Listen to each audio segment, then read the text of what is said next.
Kalimat efektif. Assalamualaikum, para penutur bahasa Indonesia. Bertemu kembali dengan saya, Muhammad Asyar. Kali ini saya akan memaparkan pokok bahasan kalimat efektif.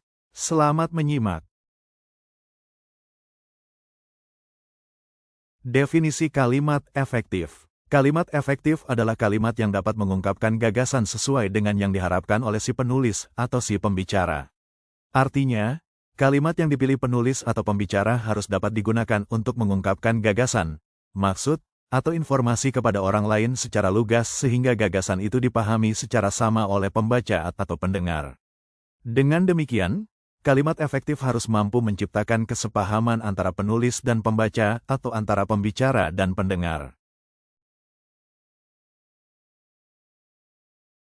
Ciri-ciri kalimat efektif. Satu kalimat dapat dikatakan efektif jika bercirikan seperti di bawah ini: kelugasan, ketepatan, kejelasan, kehematan, kesejajaran. Kelugasan. Ciri kelugasan mensyaratkan bahwa informasi yang akan disampaikan dalam kalimat efektif ialah yang pokok-pokok saja serta disajikan secara sederhana dan tidak berbelit-belit. Berikut ini merupakan contoh kalimat tidak efektif yang tidak memenuhi syarat kelugasan. Terus meningkatnya permintaan terhadap produk kertas, mau tidak mau memaksa industri kertas menambah produksinya dan lebih meningkatkan mutu kertas itu sendiri. Bandingkan dengan perbaikannya di bawah ini. Peningkatan permintaan terhadap produk kertas memaksa industri kertas untuk menambah produksi dan meningkatkan mutunya. Kalimat perbaikan ini tampak lebih pendek dan tidak berbelit-belit.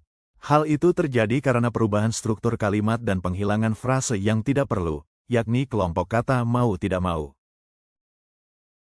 Ketepatan. Ketepatan dalam kalimat efektif mensyaratkan bahwa informasi yang akan disampaikan dalam kalimat itu harus jitu atau kena benar atau sesuai dengan sasaran sehingga dibutuhkan ketelitian. Kalimat yang tepat tidak menimbulkan multitafsir karena kalimat yang multitafsir pasti menimbulkan ketaksaan atau keambiguan, yaitu maknanya lebih dari satu, menjadi kabur, atau bahkan meragukan. Perhatikan contoh kalimat tidak efektif karena tidak memenuhi syarat atau ciri ketepatan di bawah ini. Rumah seniman yang antik itu dijual dengan harga murah. Kalimat tersebut memiliki dua penafsiran, yaitu rumahnya yang antik atau senimannya yang antik.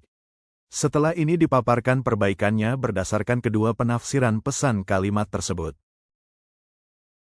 Berikut perbaikan ketika kalimat tersebut dimaksudkan untuk menyatakan rumahnya yang antik.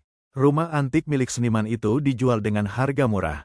Perbaikan kedua dilakukan jika yang dimaksud dalam kalimat itu adalah senimannya yang antik. Seniman yang antik itu menjual rumahnya dengan harga murah.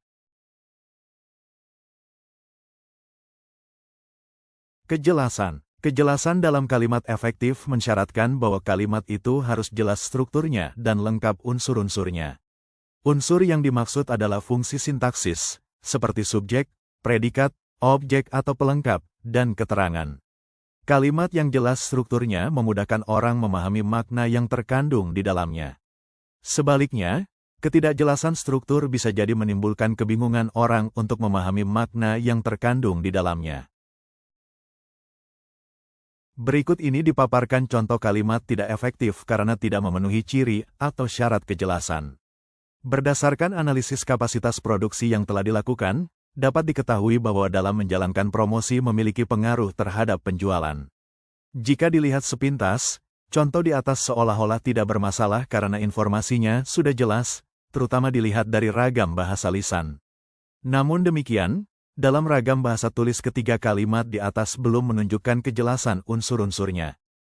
Agar kalimat tadi menjadi efektif, strukturnya harus diubah untuk mendapatkan kejelasan fungsi sintaksisnya. Pada klausa pertama, yaitu kelompok kata berdasarkan analisis kapasitas produksi yang telah dilakukan, kelompok kata yang dilakukan dihilangkan. Dengan demikian, klausa pertama yang merupakan anak kalimat menjadi kelompok kata berdasarkan analisis kapasitas produksi. Pada klausa induknya, yakni kelompok kata dapat diketahui bahwa dalam menjalankan promosi memiliki pengaruh terhadap penjualan diubah menjadi dapat diketahui bahwa promosi yang dijalankan memiliki pengaruh terhadap penjualan. Jadi, Contoh kalimat tidak efektif untuk ciri kejelasan keefektifan kalimat tadi dapat dibetulkan menjadi seperti kalimat di bawah ini. Berdasarkan analisis kapasitas produksi, dapat diketahui bahwa promosi yang dijalankan memiliki pengaruh terhadap penjualan. Kehematan. Kehematan dalam kalimat efektif mensyaratkan bahwa informasi yang akan disampaikan dalam kalimat itu harus cermat, tidak boros, dan perlu kehati-hatian. Untuk itu, perlu dihindari bentuk-bentuk yang bersinonim. Perhatikan contoh kalimat di bawah ini. Pemberian penghargaan dapat diberikan dalam bentuk tanda jasa, kenaikan pangkat istimewa, uang, piagam, dan garis miring atau bentuk penghargaan lain. Kalimat di atas tidak efektif karena tidak hemat. Ketidakhematan itu ditandai dengan kemunculan dua kata yang dibentuk dari kata dasar sama, yakni pemberian dan diberikan. Agar menjadi efektif, kalimat tidak hemat tersebut dapat dibetulkan dalam dua versi. Versi pertama, pemberian penghargaan dapat berbentuk tanda jasa, kenaikan pangkat istimewa, uang, piagam, dan garis miring, atau bentuk penghargaan lain. Versi kedua, penghargaan dapat diberikan dalam bentuk tanda jasa, kenaikan pangkat istimewa, uang, piagam, dan garis miring, atau bentuk penghargaan lain. Kesejajaran. Kesejajaran dalam kalimat efektif mensyaratkan bahwa bentuk dan struktur yang digunakan dalam kalimat efektif harus paralel, sama, atau sederajat. Dalam hal bentuk, kesejajaran terutama terletak pada penggunaan imbuhan, sedangkan dalam hal struktur, kesejajaran terletak pada klausa-klausa yang menjadi pengisi dalam kalimat majemuk. Perhatikan kalimat di bawah ini. Buku itu dibuat oleh Badan Bahasa dan Gramedia yang menerbitkannya. Kalimat majemuk setara penggabungan tersebut dibentuk dari dua klausa, yakni kelompok kata buku itu dibuat oleh Badan Bahasa dan kelompok kata Gramedia yang menerbitkannya. Kalimat tersebut tidak memenuhi syarat atau ciri kesejajaran karena penggunaan dua kata kerja yang berbeda bentuk. Klausa pertama menggunakan kata kerja pasif, yakni dibuat, dan klausa kedua memuat kata kerja aktif, yaitu menerbitkan. Kedua kata kerja yang dimaksud dapat disejajarkan dengan cara menyesuaikan keduanya menjadi bentuk pasif sehingga perbaikan kalimat tidak sejajar tadi dapat diperbaiki sebagaimana dipaparkan di bawah ini. Buku itu dibuat oleh Badan Bahasa dan diterbitkan oleh Gramedia.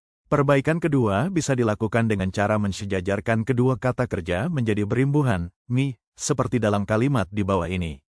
Badan Bahasa yang membuat buku itu dan Gramedia yang menerbitkannya.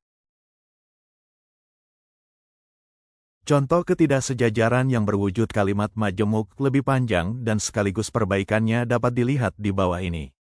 Tugas tersebut dilakukan dalam rangka peningkatan keberterimaan produk nasional, mendorong produktivitas dan daya guna produksi, serta menjamin mutu barang dan jasa sehingga meningkatkan daya saing.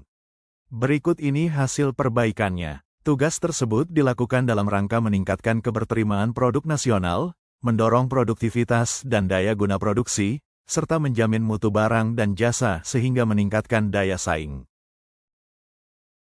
Demikianlah pembahasan singkat tentang kalimat efektif. Anda bisa membaca versi lebih lengkap dan detailnya dalam buku seri Penyuluhan Bahasa Indonesia, Kalimat.